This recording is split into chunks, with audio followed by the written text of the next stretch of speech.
G'day, and you're listening to The Book Was Better, the podcast where we have a yarn about the book of the film. I'm Luke. And I'm Jacinta. And this week we're talking about The Rescuers Down Under.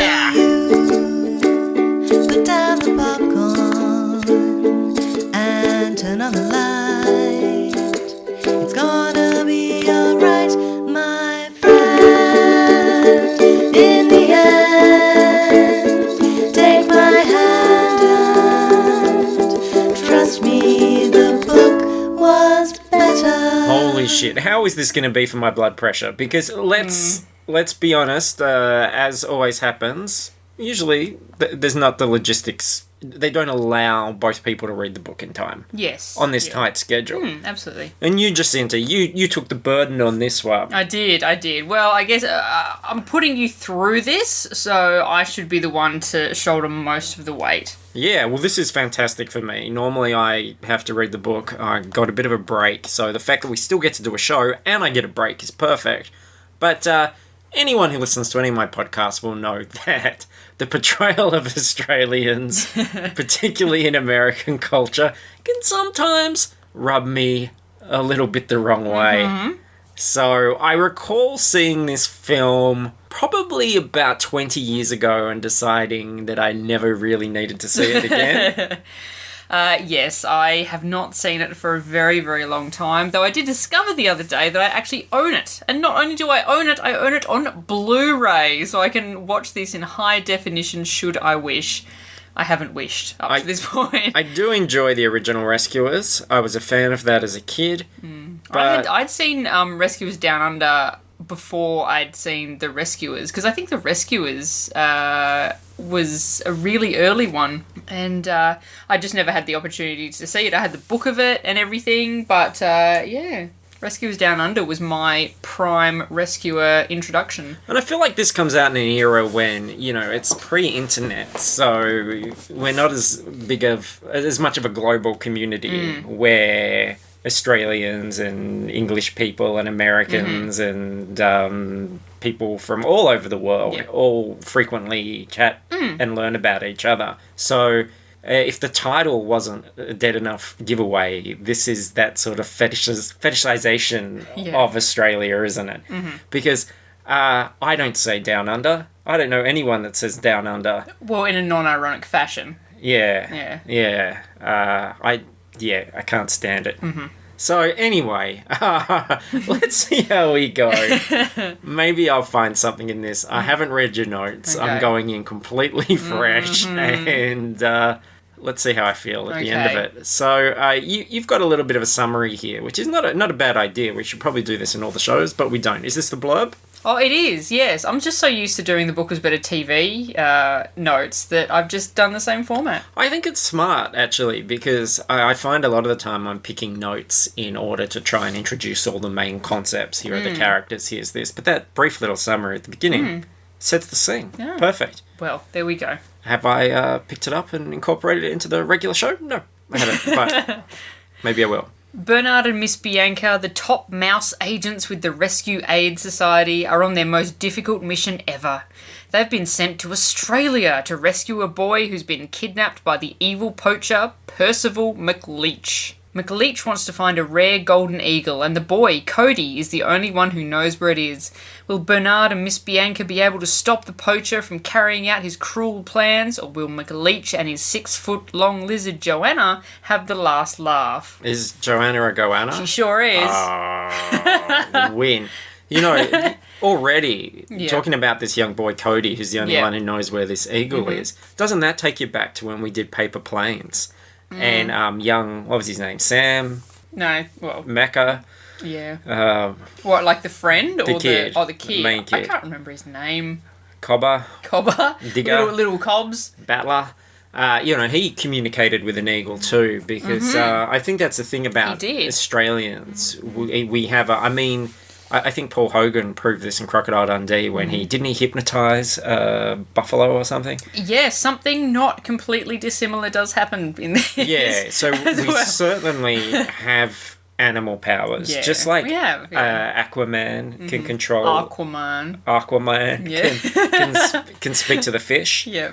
and things like that. What if his name was Craig? He'd be Craig Craig. Craig Aquaman. You know the really worst thing about Batman versus Superman, and they didn't have Vinny Chase as Aquaman. Aquaman, yeah, that'd have been kind of cool. Great, yeah. But yes, we can speak to, control animals, hypnotize them. We do befriend them because we're here down under. We're so in tune with the earth nature that conscious. being that the animals are of the earth, they're just it's all part of one big circle of life, and we're really at one with the land, even though we're a bunch of pasty white convicts that came over about 200 years ago. And we're doing a really good job of destroying all of the land. Yeah. But, obviously, the land, but we're so in nature tune with the people. land. The land said they're okay with that. Yeah. So, what we've, Don't you love that? fine. Like, we're colonists, we're invaders, we're English people, and there's that idea that no, we're these, nature people that understand the land. We were a bunch of, English people that came over and a crocodile, where did they Ew, get... what is that silly little bugger with his pouch? What? Oh, I say, that duck's covered in fur and has the tail of a beaver. Oh, I don't like this at all. I'd never steal a loaf of bread again. But yeah, apparently we're nature people. Anyway, who wrote this thing? So it is written by a American chap called A.L. Singer, who has a bit of a Disney history, wrote Beauty and the Beast tie-in, Aladdin, The Little Mermaid, and got his yiff on with the Robin Hood adaptation as well. Very yiffy Robin Hood. And also wrote a couple of BWB past episodes, I believe. Yes. He did The Babysitters Club. Yes, He classic episode. Home Alone 2. Another classic episode. License to Drive. These are all classic episodes. And Jumanji. Oh, he wrote about crazy monkeys going ape shit. Yeah, so he's Jumanji guy. But that is not his real name. His real name is Peter Larangas. What, are you ashamed, or something. Peter? And as Peter Larangas, he also wrote the novelizations for The Sixth Sense. Also done on The Book Was Better. And Sleepy Hollow. Not yet done on the... Maybe we need to complete the A.L. Singer stable of books. Yeah. I did go to his website. Author websites are the worst thing in the whole world. They're usually a little bit GeoCities. They are I find. so GeoCities. He had they have About Me sections with way too much information on it. And always about how many cats and dogs they have. Yeah. Oh, authors.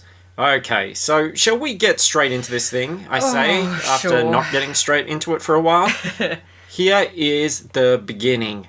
The low droning sound rose into the air. It hung over the trees and echoed through the cliffs. In Australia, otherwise known as the land down under, the sun was just rising. And I'm out. That's as far as I can go. Blood pressure rising. We should have one of those Fitbit heart monitors on you. It peeked over a vast rocky wilderness called the Outback. In the last moments of darkness, everything was silent. Everything, that is, except the strange noise. On the edge of the Outback, in a small house, a young boy slept. The sound wafted through his window. It's only part of my dream, he thought. Or was it? The sound was louder now. The boy's eyes flew open. He ran to the window and looked into the orange glow of the early morning. It wasn't a dream. He knew exactly what the sound was. It was summoning him, and he knew he had to obey right away. In seconds, he was dressed. He slung his backpack over his shoulder and grabbed a pocket knife. We all have knives as well. That's very important distinction to make. Where he was going, he might just need that. I actually type with the tip of my knife. Oh, do you? Yeah, well, I have two knives for typing.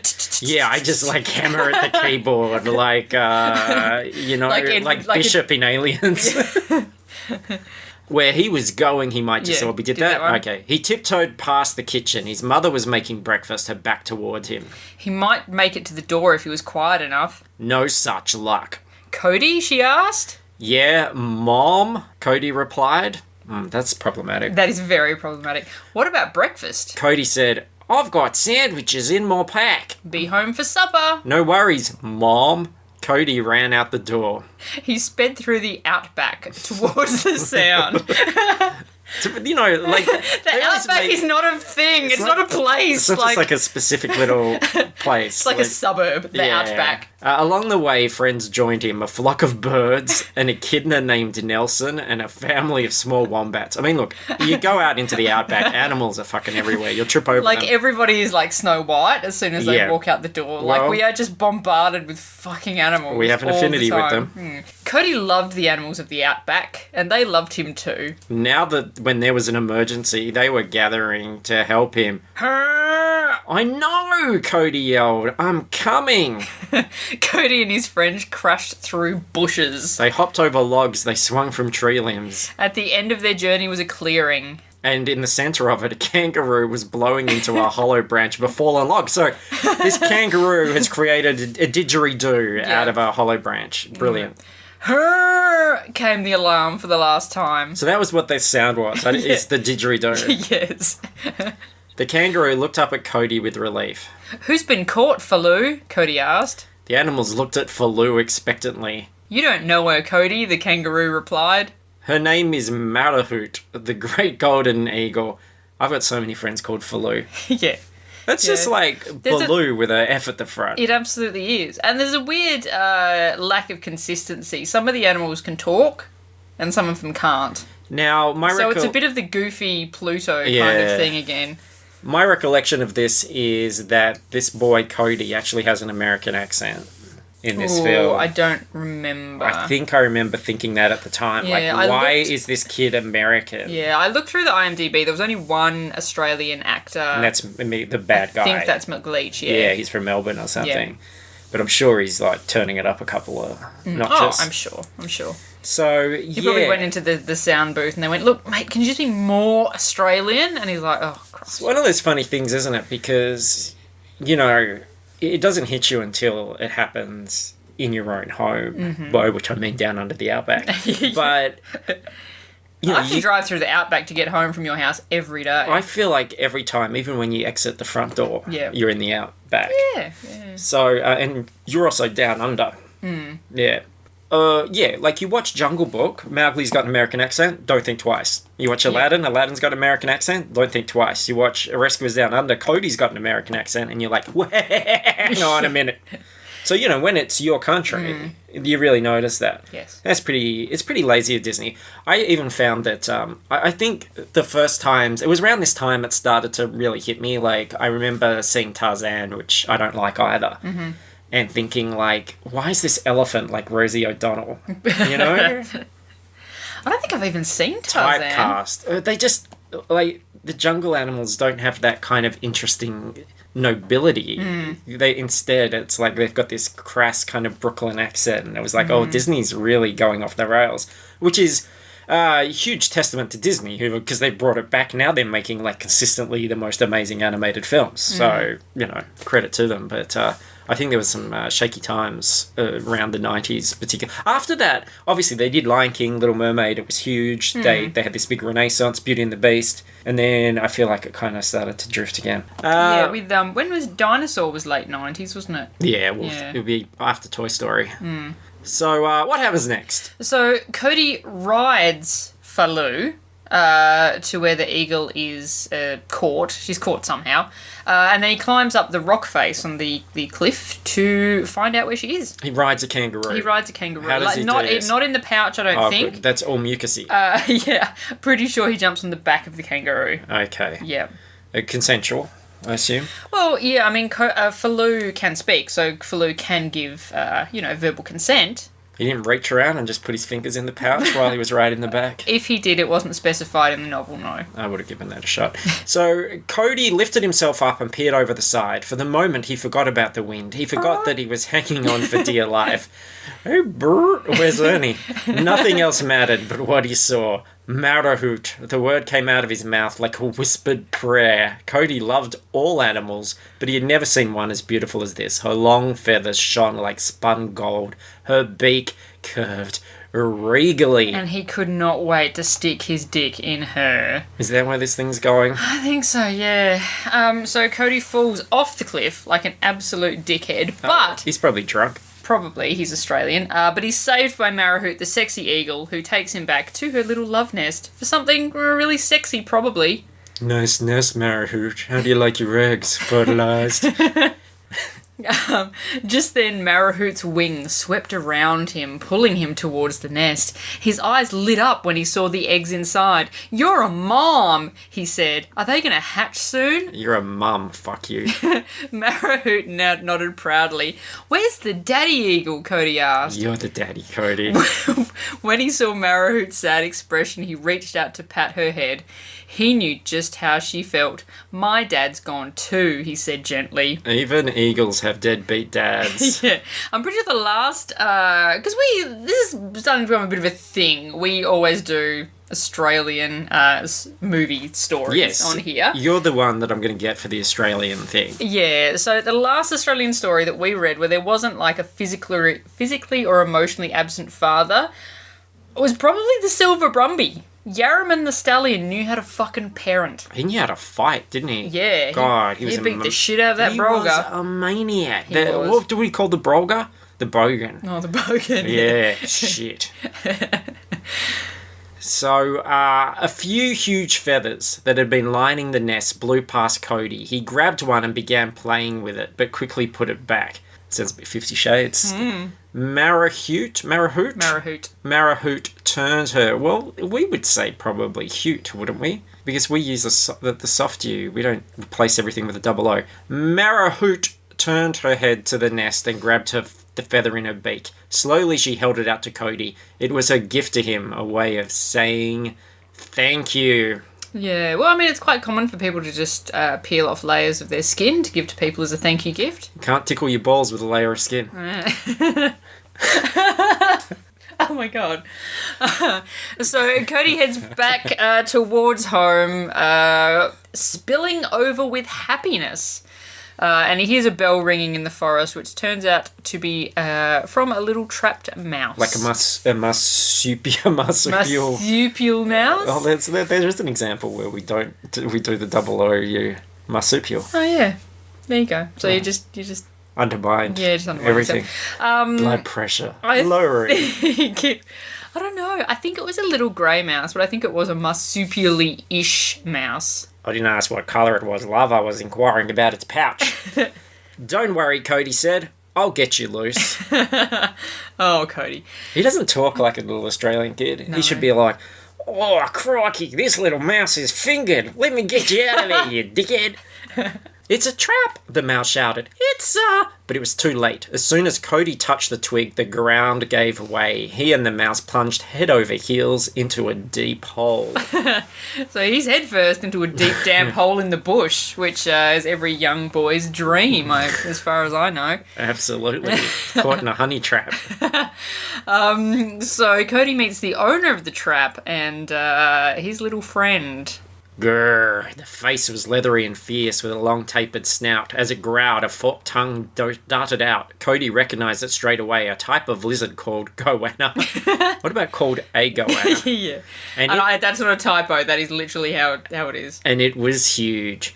"Well, Joanna," came the raspy voice, "what do we get today? A dingo, a fat old razorback hog, or a nice big..." Cody gasped when he saw the long shotgun in McLeach's hand. "A boy," McLeach said. And so Cody's stuck in this hole with a guy with a gun, and despite the fact that he's a young boy on his own in the bush facing a full-grown man with a gun, decides to call him on his shit. I'd be careful if I were him. This is feeling just a little bit Wolf Creek to me. It's definitely getting there. "It's a trap, and..." Oh no, hang on, I have to do the voice. "It's a trap, and poaching's against the law!" "Trap? Where'd you get an idea like that, boy?" McLeach replied, shoving his gun down into the hole. Ooh, buy him a drink first. So McLeach sees the feather that Marahoot gave to Cody, and He's hella jealous. He's like, hell jealous. He's like, fuck, that's a nice eagle. I want one. Because, like, apparently these fancy golden eagles, they sell for heaps on the poacher market.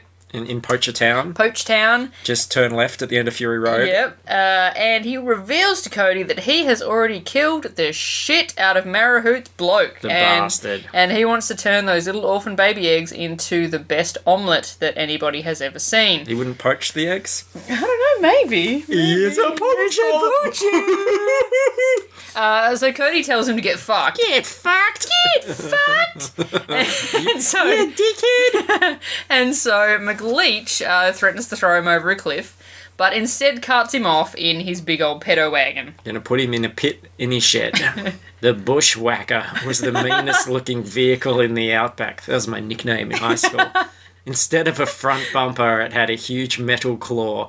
In front it was a truck, but in back it was a large cage that rolled on treads like a bulldozer. It's kind of like the mullet of trucks. It is. On the top of the cage was a long crane. So the mouse that Cody saved previously is kind of feeling pretty bad because this kid is going to get super fucked up by this old gnarly dude. So he goes off and alerts the mousy Popo. Mice have police now. Yeah. He scurried through the woods and dove into another hole. A lot of hole diving. Then he burrowed through a long tunnel and popped into a small room, the official mouse telegraph room of the Outback. Sure. Yes. Yeah. This book, as you mentioned, does love long things and holes and sticking those long things in holes. Together at last. Yeah. Long things and holes. Send for help, the mouse blurted out. McLeach took a little boy. Now, it's good that they didn't stop to ask for clarification on the word took, because it could mean a couple of different things. Like from behind. Yes. The little mouse telegraph operator sends his message with haste. Code red. Attention all RAS delegates. Emergency meeting in main assembly hall. The message ran through the basement of the United Nations building in New York City. God, thank God New Yorkers are here to save us. They're the real heroes. Thanks, Daredevil. For humans, that building is a place to discuss the world's problem. For the Rescue Aid Society, or RAS, its basement was a place to talk about rescuing humans. Why? I don't know why they're fucking helping us. We're awful to them. Yeah, like, you know what we do to mice? Especially in the outback. Yeah. Christ. Mm-hmm. As the mice scampered in, the chair mouse... the chair mouse pounded his gavel on the podium.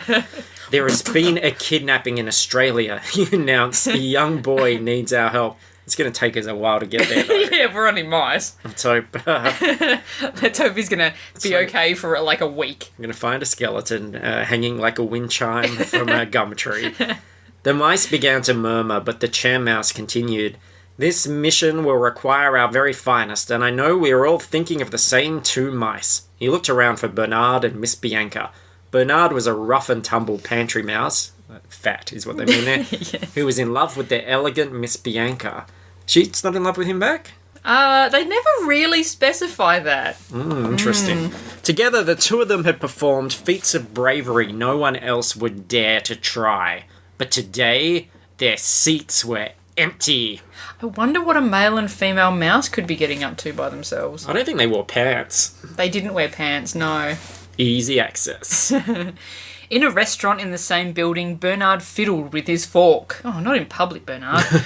The French bistro had seemed like the perfect spot to propose marriage to Miss Bianca.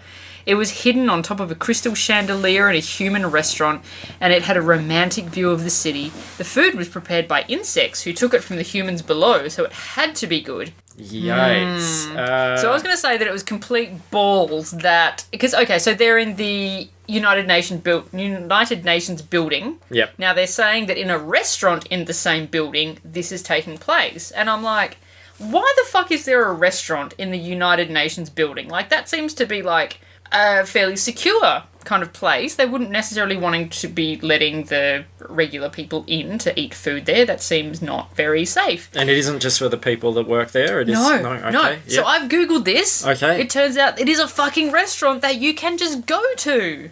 That, Wow. Why is, like, I understand there's probably a whole bunch of crazy security checks to get through, but why let people in at all? Is it a French bistro? No, it's like a modern American or something. But I guess that the Chandelier restaurant is a French bistro. Yeah. Yeah. So just hot dogs, hamburgers, pizza. Probably, yeah. So Bernard absolutely and utterly fucks up his proposal. Meanwhile, Miss Bianca gets told about their Australian mission, and away they go. And they enlist the services of an albatross called Wilbur to fly them down under. You've got to be pretty careful about asking someone to go down under. Especially an albatross. Like, they're so very pecky. They are very pecky. I remember Wilbur. This is all coming back to me. I'm remembering. He was a little this. bit kind of tail spinny with a little hat on. He had the goggles, the flight cap. Yeah. Wilbur immediately choked on his drink. Tonight? He spluttered. Come on, you're joking me, right? Have you looked outside? It's suicide out there. Oh no, I'm afraid your jolly little holiday is going to have to wait, he laughed nervously. But you don't understand, Miss Bianca pleaded. A little boy needs our help. He's in trouble. Wilbur stopped laughing. He let the words sink in. Boy? You mean little kid kind of boy? He was kidnapped, Miss Bianca said. Kidnapped, Wilbur repeated with a look of shock. Oh, that's awful, locking up a little kid. Kids should be free. Free to run around the house on Saturday morning. Free to have cookies and milk and get those little white moustaches. Nobody's going to take a kid's freedom away while I'm around. Nobody. Hear me? Wilbur was revved up. He gestured wildly with his wings. Wilbur was really passionate about little boys. I think Wilbur should be put on a watch list. Across the outback, Cody's mom looked into the backyard. Her brow was creased with concern. Cody, she called out. Cody? There was no answer. Well, I've done all I can do, I guess, and she went back inside. Yep. That's all, you just call out across the outback. Your voice will become part of the land and it will get to where it needs to go. That's just how it works. Outback is a wild place. I think if they don't come on the second call, probably dead. Probably eaten. Yep. Taken away by a dingo. They looked down to see Wilbur asleep on a huge tyre. Their trip had been smooth, but only because Wilbur had stowed away on a jet airplane in New York. They had flown to Australia in the compartment where the landing wheels were stored. So, Wilbur, I'm pretty sure that they were actually paying you to fly them to Australia yourself, you bludging asshole. They could have done that themselves. They could have got on a plane themselves, yes, that's correct. Just then, the floor below them began to move. A trapdoor was opening to let out the landing wheels. Wilbur grinned. He put on his goggles and prepared to dive. Put another shrimp on the barbie, girls, he shouted, 'cause here we come. Fuck you, Wilbur! Ooh, look, I have said so many times about when Australia gets mentioned, some fucking American says, put another shrimp on the barbie. A phrase that I've never heard outside that advertisement made for American Especially because people. we don't call anything shrimp. There is no... Shrimp does not even exist here. We have prawns. Prawns, yes. Yeah. So it's funny, I was watching a Game Grumps YouTube video the other day, and one of the guys has spent 20 years in Australia, and the female American host goes, did people say put another shrimp on the barbie there? This was just the other day. And he was like, no. And he's like, I've never heard anybody say that. And she's like, oh, okay. Like, why the fuck would you... That's like, oh God, I can't even imagine. Like, imagine every time you met an American, you'd be like, oh, where's the beef? Like, fuck you. Anyway, Mugwump Tower, this is Albatross 1. 3, requesting permission to land over. I cannot read, by the way. Okay. Jake the Mouse, in charge of the strip, scowled as his opponent beat him in a game of checkers. It was bad enough to lose, but even worse to be defeated by a fly. Wise fly? Jake grumbled in a thick Australian accent. He flipped a blood pressure rising. He flipped over the checkerboard, sending the pieces flying. On the opposite side of the checkerboard was a long chart showing pictures of birds. Albatross landing. Let's see. As he began reading aloud, Sparky the Fly looked over his shoulder. Finch, wren, freckled duck, kookaburra, alba. Jake dropped the chart. The albatross picture was huge. It's a jumbo, he said, racing across the room with Sparky close behind. Grabbing a microphone, Jake shouted, -13, you'll have to turn back. Our runway isn't big enough for a bird your size. Look, pal, came Wilbur's defiant voice. I can land this thing on a dime. Crazy yank. Jake said. Yeah. No shit. So poor Jake has to basically MacGyver the shit out of this landing strip to make sure that the idiot albatross doesn't kill himself and his passengers. And of course, as soon as they land, Jake hits on Miss Bianca, because why wouldn't you? Because he's handy with a landing strip. Yeah, he sure is. Wilbur has fucked his back, so they drop him off at a mouse hospital where they shove a needle up his butt or something. That should fix it. Yeah, and... Let me stick this needle down under, right up there in your outback, copper. And outside the hospital... Behind them, Jake sat on a rock, fiddling with a boomerang he brought along. He smiled at Miss Bianca. "So," he asked, "are you and your husband here on a little outback excursion?" "Oh, we're not married," Miss Bianca said. Jake smiled broadly. Cha-ching. You know the only problem I have with typing with two knives? Yes. Is it means I have to put down my boomerang. No. I hold it in my mouth. I put it between my teeth. That's a good idea. You know, so I'm like... But what if I want to yell crikey? Yeah. I don't mean, you could yell it out the side of your mouth, like, crikey! Crikey, mate! Yeah. Don't come to raw prawn with me, copper! And Jake knows all about the literal kidnapping situation with Cody. So which way are you taking? The suicide trail through Nightmare Canyon or the shortcut at Satan's Ridge? Bernard gulped. "Suicide trail?" Good choice, Jake snapped. More snakes but less quicksand. Then once you cross Bloodworm Creek, you're scot-free until dead dingo pass. Americans would be so disappointed to find out the actual outback... It's pretty bland. It is quite bland. Just some trees. Yeah. I do actually like this passage because it is cementing the great Australian tradition of fucking with foreigners. That's true. Like telling them shit that is absolutely not correct at all. They'll drop down on your head and rip off your scalp. Well, they are real though. Oh, that's true, Yeah. yes. Don't make fun of drop bears. No. Christ. Sorry, they're frightening. So they're off to the next destination and they ride a squirrel, because why wouldn't you? Do we have squirrels? Yeah, little flying squirrel things. Okay. Yeah. Without warning, the squirrel began skittering straight up a tree. Jake held on tightly to Miss Bianca, but no one held on to Bernard. Poor Bernard. Whoa! As Bernard fell off, he reached wildly and managed to grab the squirrel's tail. "This is the only way to travel, eh, Berno?" Jake called over his shoulder.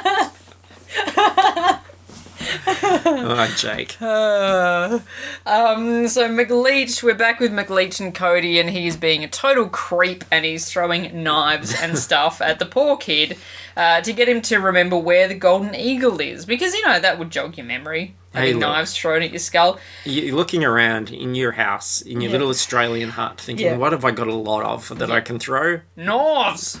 Knives! I mean, not the ones that you're typing with, obviously. You should you'd have to pick up another one. You should throw his boomerang. Yeah, And absolutely. then it'll come back. Yeah, exactly. You can throw it again. Yes. Bernard tries to propose again to Miss Bianca, but is cock-blocked by Jake and his literal snake. This is the wrong time for romance, I'm thinking. Yeah, it Bernard, really is. do a celebratory proposal when this is all over. "Look out!" came Jake's voice behind him. Swoosh! Bernard spun around to see a giant python raising its head out of the water. Instantly, Jake burst out in front of him. Bernard lost his balance and flopped into the water. "No mice for you, Twister," Jake said. He threw his lasso around the python's mouth and stared the snake straight in the eye. "I've been looking all over for you. Now look, we've got a long way to go and you're going to take us, and you're not going to give us any trouble, right?" Bernard grabbed onto a tree root to keep from floating away. As Jake helped Miss Bianca onto the python, yeah, I bet he did, he looked at Bernard and winked. Slid down onto the python. "They're perfectly harmless once you look them in the eye and let them know who's boss. Right, mate?" They sure are. Right, mate? "Right, mate?" Right, mate? "Yeah." Yeah, mate. Too right, mate. Too bloody fair dinkum, true blue, dead set, bloody legend, mate. Bloody cobbers. So back with Malik and Cody. He throws Cody into his creeper dungeon and tells him that he will come back in the morning and probably beat the shit out of him or whatever he's going to do to him. Look, you see merchandise all the time with like Maleficent, with Ursula, all these great Disney villains. Yeah. Jafar. Where's McLeach? Where's McLeach in his creep dungeon? I love this. That'd be a great playset. It'd just be all just really dark. Just all black. Yeah, you throw Minnie down into the creep dungeon. I like the dots on your panties, Minnie. I'm coming down to skin you later. So, I'll never tell you where she is, Cody shouted. Never! Yeah, we'll never tell, came a small voice below him. You'll have to drag it out of us. Startled, Cody looked down to see a lizard with a strange, frilled flap of skin around his neck. Is it flap? It's a... Hey, where'd you come from, he asked. The desert, the lizard replied. Well, well, came the koala's voice from across the room. But look, this is a pit full of animals. Looks like McLeish has begun trapping his own kind. There's no hope for any of us now. No hope, the lizard said, pacing frantically. There must be another way out of here, Cody said. Oh, there is, the koala said. He pointed to the kangaroo. You'll go as a wallet, Red. Then he pointed at the platypus. And you, Polly, you'll go as a belt. And now, dear Frank, he said, looking at the frill-necked lizard, will go as a purse. I like this koala. He's a realist. Yeah, I once got a bottle opener from a souvenir shop when I went That was a kangaroo to America. scrotum? And it was, kangaroo scrotum. Yeah. Yeah, I took that over. Yeah, I think that's one of the best gifts that you can give a foreign traveller friend. Do you have anything to declare? Only these kangaroos nutsack, mate. They all try and escape. But they fuck it up, obviously, because the only competent creature in this whole story is Jake. He's a bushman. He is a bushman. He's good with the bush. As Cody sat in his prison, Jake and the rescuers sped through the woods on the backs of 3 fireflies. Take your word for it. Jake led them through a dandelion field. Show him he's boss, Berno, he hollered.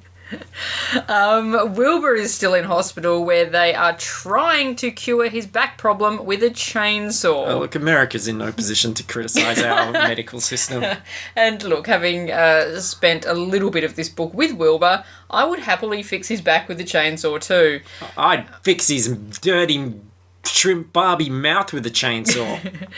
He accidentally manages to fix his own back somehow, and he sets off after the rescuers. Who rescues the rescuers? The Well, answer is Wilbur. Wilbur, yeah. Crikey. So a ranger turns up to Cody's mom's house. Are we sure it's a ranger and not a ranger? It might be a ranger, yeah. Yeah. A ranger.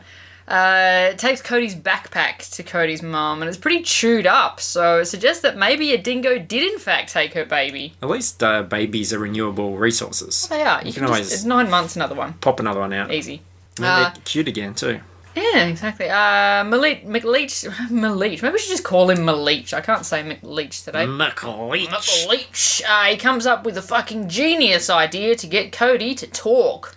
All I have to do is offer him whatever he wants and then not give it to him. That's a good plan.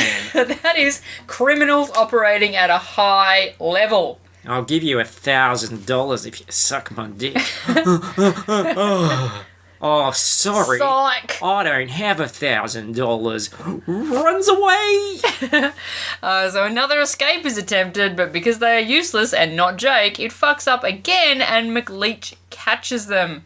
The rescuers and Jake are outside and they are trying to get into McLeach's compound. Not a euphemism. Finally, with a smirk, Jake said, Has anyone considered saying open sesame? Suddenly, the bottom of the door began to swing open. Surely, in Australia, the magic words would be, "Has anybody considered saying shrimp on the butt?" Oh, I guess the door would be opening all the time then. It would be, because everybody says it like it'd just be, That's all we say. Oh, Yeah. hang on, that reminds me. Hey, Bob, can you throw another shrimp on the Barbie? Just worried there weren't enough shrimp on the Barbie. Yeah, exactly. I mean, what are we going to, eat after this? Because we need to have shrimp. There's about 1,500 shrimp on that Barbie right It's now. a very big Barbie. And yet I'm still... you did convert your backyard into a huge barbecue. I'm still worried about it, though. Let me What if someone else comes over? Hang on, let me just... Can you pop another shrimp on the Barbie, please? Yeah. Phew, okay. We should be set now. Whew, I hope so. So this is the point when I was doing these notes that both myself and the author seem to start to lose the will to live. Happens every time. Because his chapters got shorter and shorter and shorter to the point where they were like an open page, and the first page and the second page, that was one chapter. Yeah, and right. And this is the point at when that started to happen. So I was like, oh god, we are both really flagging here. Peter Larangus going, what am I doing? What am I doing with my life? I am a grown man. Yes, so this is the point we are pushing on to get to the end of this horrible thing as quickly as possible. McLeach lets Cody go and tells him that Marahoot has been killed by another poacher, and isn't it a shame that her eggs are going to die? Cody freaks out, he's a fucking freak out, and goes to the nest, which obviously leads McLeach straight to it like a proper dickhead. Did not think this through, Cody, at all. No, he's just a little bloody kid, isn't he? Just a little Just tacker. a little fucking tacker. He doesn't know shit what he's doing. A little ankle biter. Yeah. So McLeach has this crazy cannon thing on top of his crane, which is on top of the bushwhacker, which fires a net to trap Marahoot. So he's got Marahoot trapped in a net. Joanna goes off to get the eagle eggs. This is the goanna. Yeah, okay, got it. I'm picturing all this. I'm picturing this all in my head. Yes. You're painting a beautiful word picture. Theatre of the mind. I encourage you to, listener. Just imagine all these things happening. So Joanna goes to get these eagle eggs because she's like, fuck this is like some delicious fucking eggy treat. I'm sick down for this. Yeah, so that's a problem, isn't it? Like, he wants the eggs for himself, right? Yeah. He's sending her to go... he doesn't want the eggs. He's just like, go and eat them. Oh, okay. Yeah, he wants her to go and eat them, which is ridiculous. He doesn't realise there would be more birds from the eggs. He can make some more eagles, but he doesn't seem to understand that, yeah. He could double his profit. Nobody's given him the talk. No. No wonder he's so grumpy. Yeah, absolutely. But Bernard has saved the day and he's replaced the eggs with rocks. And Joanna's like, fuck this bullshit. So she flicks them off the cliff and fucks off. And then Wilbur turns up and he refuses to be flexible with gender roles. Disney! Bernard pointed to the eggs, which were all back in the nest. They need somebody to sit on them. Oh no, Wilbur said, shocked. Don't look at me like that. Don't even think. Bernard sat on an egg and patted another. Wilbur turned his back. No, you understand? No, I will never ever sit on those eggs. But as Bernard climbed toward the top of the cliff, he let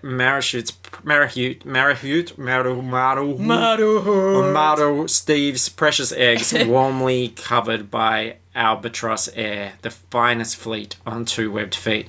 Man, just do shit to help, Wilbur. Yeah. Like, look, I understand that to you, a backwards albatross from New York, that sitting on eggs is a woman's job. You've got a warm butt. Do your job.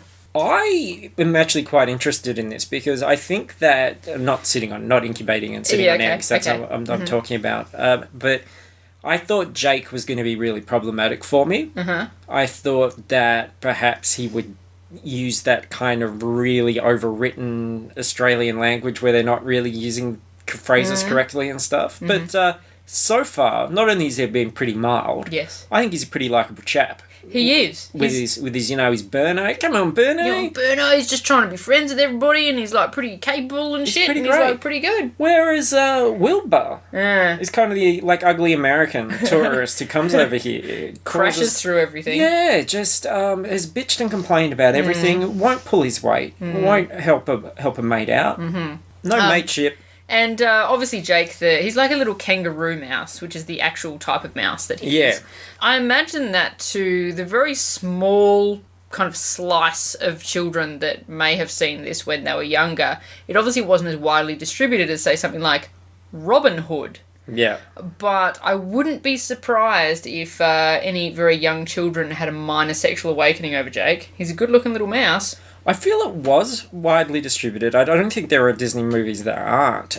Because I do remember being in probably high school when this came out. Okay. And one of the fast food restaurants had toys of Jake and everybody and all that sort of stuff. I just don't think it's not as widely distributed now. In the terms of like people having watched it. Like you would find far less people who've seen The Rescuers Down Under than opposed to like Sleeping Beauty or Snow White. Quite possibly. Yeah.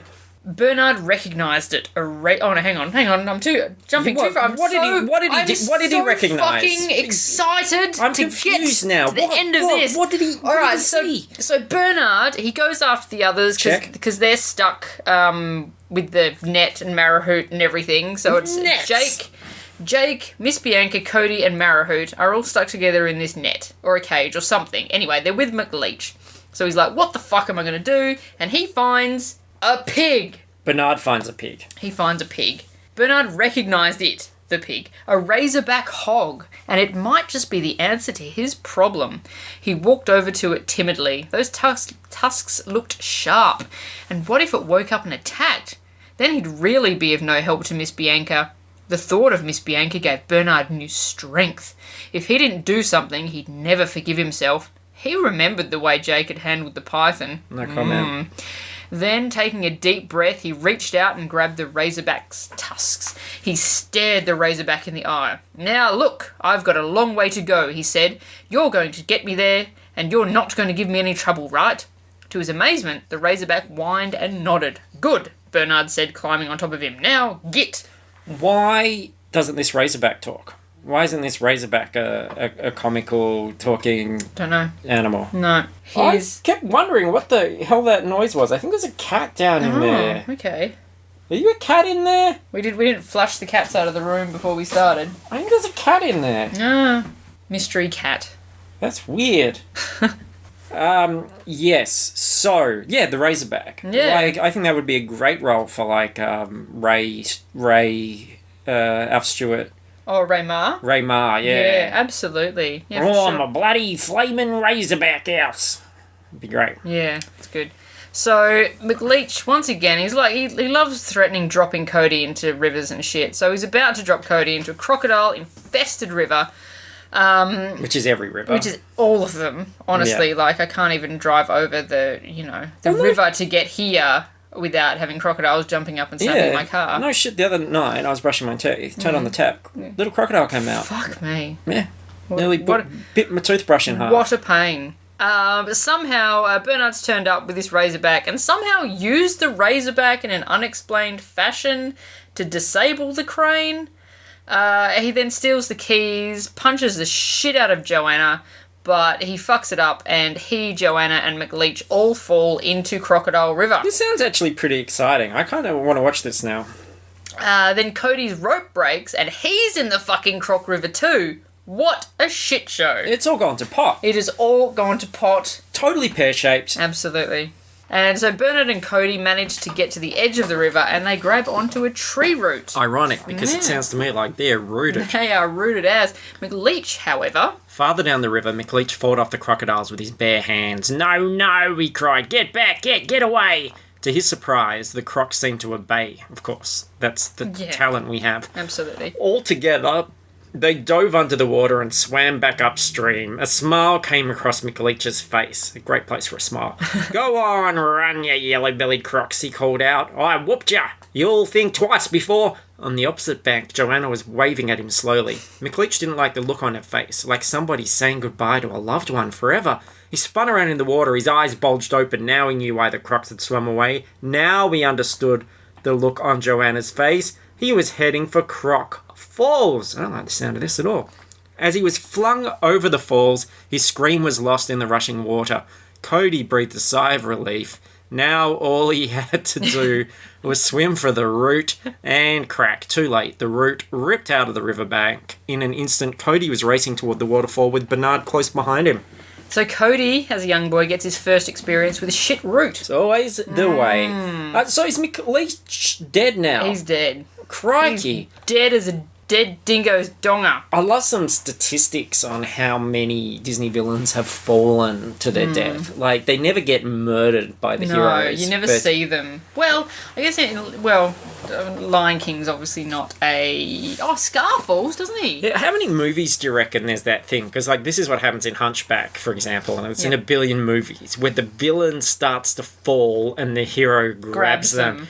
And they're like, I've got you, I'm going to save you. But then the villain, like, they're about to be saved, but they're so villainous that they go, oh, yeah. And then with their other hand, they, like, try and do something villainous, and then they end up falling. Yeah. And you go, well, bit I guess counterproductive. you got your just desserts. Yep. There's a lesson to be learned. There's a big old fudge sundae for you there. Had your head not been shattered all over the ground, all over the rocks. I mean, bloody Mick Leach must have his head smashed out all over the rocks. The crocodiles are feasting on his brains. I imagine they're talking crocodiles, and they're going, brains, Blah, blah, blah, blah, blah, brains. Yeah. delicious brains. And, there's a lesson to be learned there somewhere. Uh-huh. So this is the ending? This is the ending. This, imagine this whole section. Yep. This is a whole chapter, okay? Okay, So look how short that is. This is how much this guy was hating writing this book. Click! The lock was open. Jake and Miss Bianca pushed open the lid of the cage. Beside them, Marahoot began to ruffle her feathers. The two mice jumped onto the eagle's broad shoulders. "Fly free, Marahoot," Miss Bianca said. I would, but I got 2 mice on me. In the river, time had run out for Cody and Bernard. They shot over the waterfall. For a moment, they seemed to hover over the churning spray. Cody closed his eyes. They started tumbling downward. Then there was impact. But it wasn't with the water. Cody opened his eyes. Something surrounded his chest, something other besides the rope. Eagle claws! Cody looked upward at his old pal, Marahoot. He'd never been so happy in his life. Happy until the claws rip off a huge chunk of flesh from his chest and he falls over the waterfall anyway. Yeah. But they all ate that night. They ate well. As Marahoot shredded his ropes with her other claw, Cody heard a small shout. He looked down to see Bernard hanging onto his ankle. Cody reached down and scooped up his mouse friend. Bernard waved happily. Marahoot soared upward over the clouds. She helped Bernard, then Cody, onto her back. There, Jake and Miss Bianca were waiting. Miss Bianca flew into Bernard's arms. "Oh, Bernard, you are magnificent. You are absolutely the hero of the day." You know what the hero of the day is awarded? A hero sandwich. Oh, nice. Yeah. Worth being hero of the day. Bernard smiled. Suddenly, he pushed her away. This adventure had changed him, taught him something about bravery. He now had the strength to do something he couldn't do before. Holding her at arm's length, he said, "Miss Bianca, before anything else happens, will you marry me?" Miss Bianca looked at him. For a moment, Bernard thought she might laugh in his face. She might say that she was engaged to Jake. She might... "Bernard," Miss Bianca said, looking him deeply in the eyes, "of course I will." As they hugged again, Jake and Cody watched, beaming. With a mighty thrust of her wings, Marahoot burst through the clouds and into the light of the rising moon. That's it. That's the end. That's the end. It's not that satisfying. I thought they would No, go it's back. not. They should have had a whole other scene where they Not like had Cody the goes home proposal. to his mom. Yeah. "Ma, Cody, I was so worried about you. I'm all right, Mom, but I had a shit route." So there we go. Yeah. That was The Rescuers Down Under. Look, I'm going to be honest because I've decided with podcasts that I'm only ever going to tell the truth. Mm-hmm. Not that bad. I thought this was going to be a challenge for me. Yeah. But I was actually expecting it to be much funnier, and I thought my time doing the notes was actually not going to be that bad because there was going to be heaps to kind of mine in this. And it started off quite well. There were tunnels and holes and sticking things in them and shrimps on Barbies, and I'm like, oh, this is so good. But the last couple of chapters was like nothing, and I was like, why?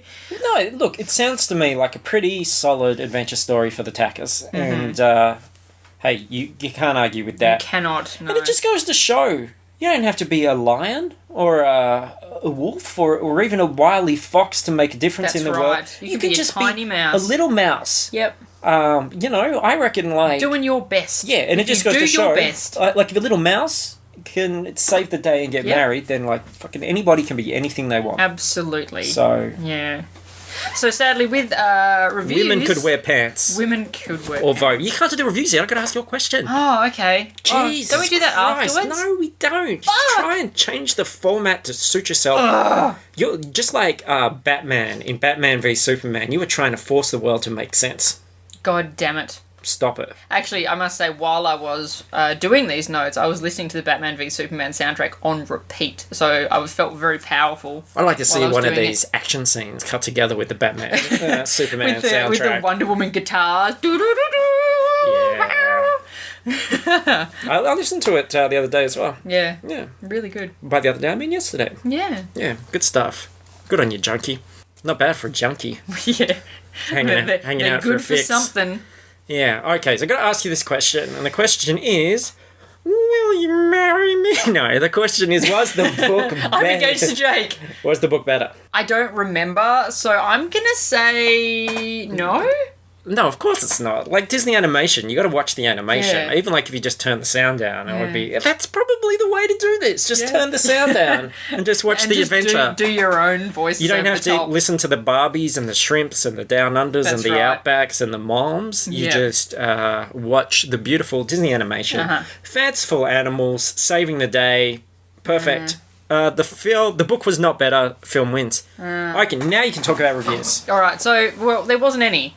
on Amazon. No, none on Amazon. Nobody has read this. That surprises me. None on Goodreads. None anywhere. And like, I found reviews for that horrible shit that we do for BWB TV, and yet I haven't been able to find it for this. I feel like a lot of American children would be worried that because this was set in Australia, they would have to read the book upside down. Oh, yeah. And that would okay. be a challenge. Yeah. I'm not reading a book upside down. Or that they might learn things and they might have to, push out some other information. Yeah. And they might forget the name of their favourite burger or something. Yes. Yeah. That's such a shame. But instead of, while I was looking for reviews, I found an ebook version of a book called Kids Review Kids Books, 375 Reviews of Favourite Books That Get Children to Read and Read and Read, which is from 1997, and that threw up a little bit of quality that I enjoyed. Okay, so these aren't reviews about this book. No, these are just random. I've picked out a couple that I quite enjoyed. Good. Because I was going to say, I'm not trying to be really dissing this book, but I don't think it's one of the top 375 books that children should read. No. Okay, good. I've not read these. Can I read them out? And yes, do them in the special Amazon voice. All right. And remember, these are kids' reviews. So while we're making fun of, I guess, the kids when they were in 1997, but they're all adults now. We're making fun of adults, so it's fine. This is a review, and it's got their full names. So Yeah. I guess if the book's got their full names, we can say them. Mm-hmm. Kevin Kachar, Yeah. grade 4, Racine. Wisconsin. This book... Have you said the name of the book? The book is A Journey to the Center of the Earth by... Jules Verne. Jules Verne. This book taught me that nothing is impossible. I know it's a fantasy story, but it was so real that I really believed it. There are 3 main characters, Professor Hardwig, his nephew Harry, and their guide Hans. Hans is my favourite because he's the one who takes them to the centre of the earth. In one scene, they run out of water, and so Hans goes to look for some. He hears something.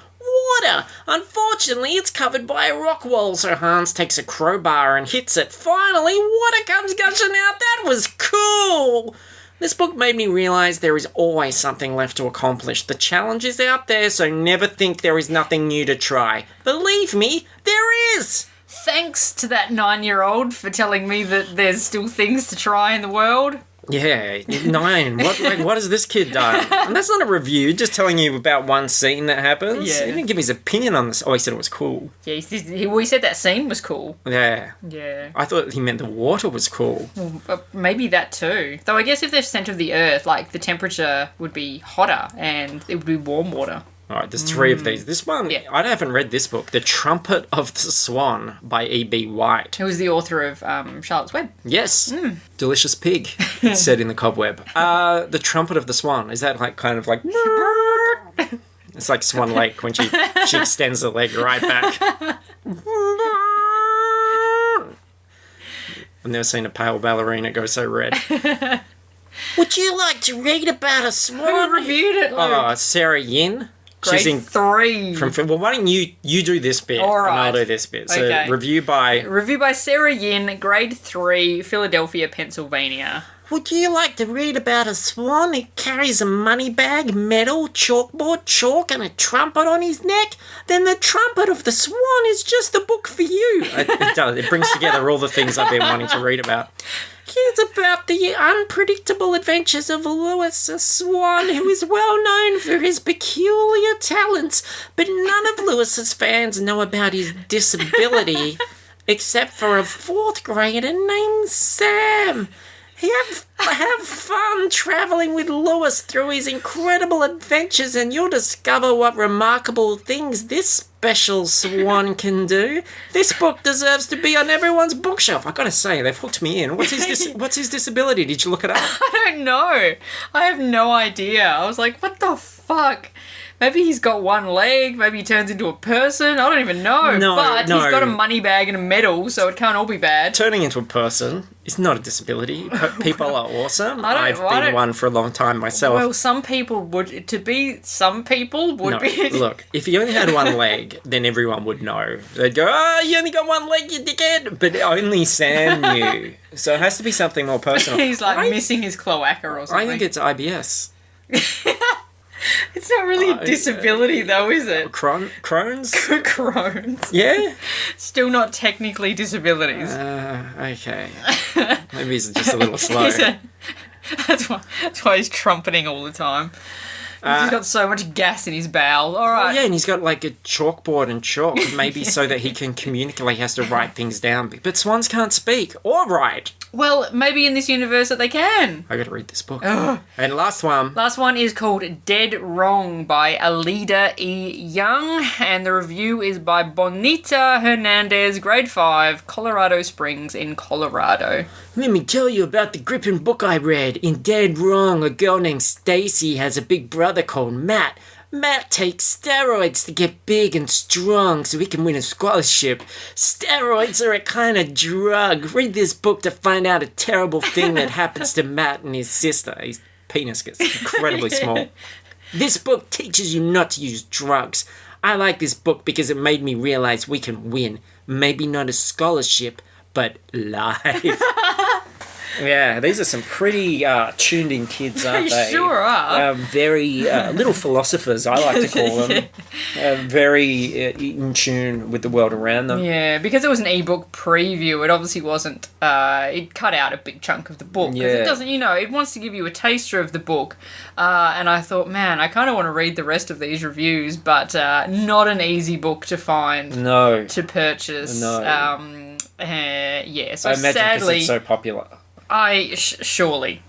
They would have sold at least 375 copies to the parents of the children that were in the book. Yes. Yeah. And what if they bought one for grandma? Oh, absolutely. As well. Yeah. So it's just like a built-in audience. Well done, Scholastic. It's, 750 copies?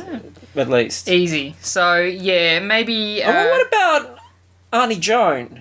Auntie Joan? She'd like one as well. She'd like a copy. Yes. Let's get her a copy. Just buy everyone in the family one for Christmas? Not everyone has an Auntie Joan, though, so I'm not saying that that's going to add another 375 to the total. Well, I'd only add another couple, but yes. Every sale counts when you're in the book business. Just ask Peter Larangus, that's why he keeps churning these out. All right. Oh, dear. Well, that was that was very educational, wasn't it? That was a thing, yeah. It was very, very moving little adventure we had there. So, everybody, thank you so much for listening. Please make sure to listen to all the other podcasts, to FPcast, which are you and I. That's our pop culture show, news, reviews, lots of movie stuff. Lots of bullshit. Check that one out every Monday. And you can find everything at www.fruitlesspursuits.com. That's Fruitless Pursuits. What a funny, ironic name that is. And that'll give you links to our Facebook, to our iTunes, to our Patreon. Like us, rate us, review us, talk to us, give us money, do all those wonderful things. Whatever you like. Whatever you want to do to me, just come and do it. Oh, that's a big open invitation. Ooh, it is. Yeah. It's a risk, but like many risks, it could reap high rewards. It could. Yeah. You are correct. Yes. Do you think that's like would hold up in a court of law? Why did you violate Mr. Melton? Well, he said on his podcast that I could do anything I wanted to him. Oh, well, case dismissed. No, come on. Consent is 9/10 of the law. I need to consent. So, thank you, Jacinta. This was, it was an educational episode. Opened my eyes. Okay. Yeah. Yeah, as long as that's the only thing it opened. Wow. That show now. So, IBS for everybody. Yeah, especially the swan with the trumpet. All right, you going to say the thing? Do you remember the thing? Oh, catch you on the flips. Jumanjis.